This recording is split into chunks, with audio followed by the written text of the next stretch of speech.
Whitey Bulger returned to Boston today. The former mob boss, now 81 years old, is charged with murdering 19 people. He'd been hiding in plain sight for 16 years, but today the feds made sure he was out of sight. Bulger was flown from California on a government jet, and before U.S. Marshals took him off the plane, the hangar doors were closed. Later, Bulger and his girlfriend were driven unseen into the courthouse garage. We have two reports tonight. First, Bob Orr with Bulger's day in court. Bob? Scott, Whitey Bulger is being held tonight in Boston in jail without bail after two brief court hearings there. The alleged mob boss, who appeared wearing jeans and an unbuttoned white shirt, faces multiple charges, including racketeering and 19 counts of murder. The courtroom, we're told, was packed but quiet as Bulger's family and relatives of some of his alleged victims looked on.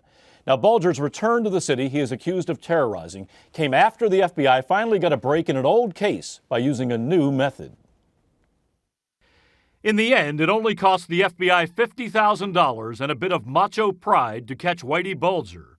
After spending 16 years and a small fortune in time and manpower searching for the elusive mob boss, the Boston office of the FBI hit on a new tactic.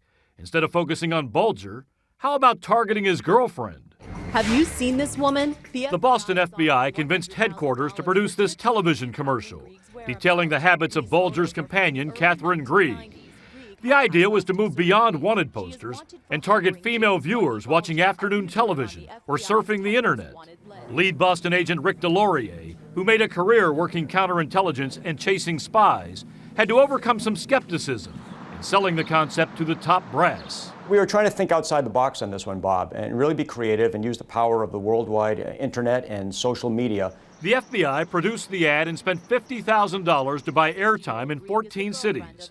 Notably, Los Angeles was not one of the targeted markets. But a tipster who saw news coverage about the ad campaign recognized Bulger and Grieg as a couple living as Charles and Carol Gasco in this Santa Monica apartment building. In just a matter of hours, FBI agents in Los Angeles set up surveillance, positively identified Bulger, and made the arrests. It was a quick payoff. It was money well spent. It was an appropriate utilization of resources, and I think that events of the past few days have borne out that that was the correct decision to go forward with this campaign. Sources say in busting Bulger, the FBI did revert to some standard law enforcement trickery, luring Bulger out of his apartment by apparently telling him that someone might have vandalized his storage locker. They then captured Grieg inside the apartment, where agents also confiscated some 30 guns and $800,000 in cash, some of it hidden in walls. Now the government's trying to seize that money, and that led Bulger today in court to ask for a public defender. He told the judge he'd pay for his own lawyer if the FBI gives him his money back. Bob, Bulger was an underworld boss in Boston for a long time. What happens if he talks? Well, that could get pretty interesting, Scott. Bulger obviously could solve dozens of crimes, but at the same time, he could cause real trouble for law enforcement. In the past, Bulger's bragged that he corrupted up to 6 FBI agents and nearly 24 police officers. Now, we have to say it's not at all clear that Bulger could prove those allegations, but it is also notable that one FBI agent is already in prison for conspiring with the alleged mob boss, Scott. Thanks, Bob.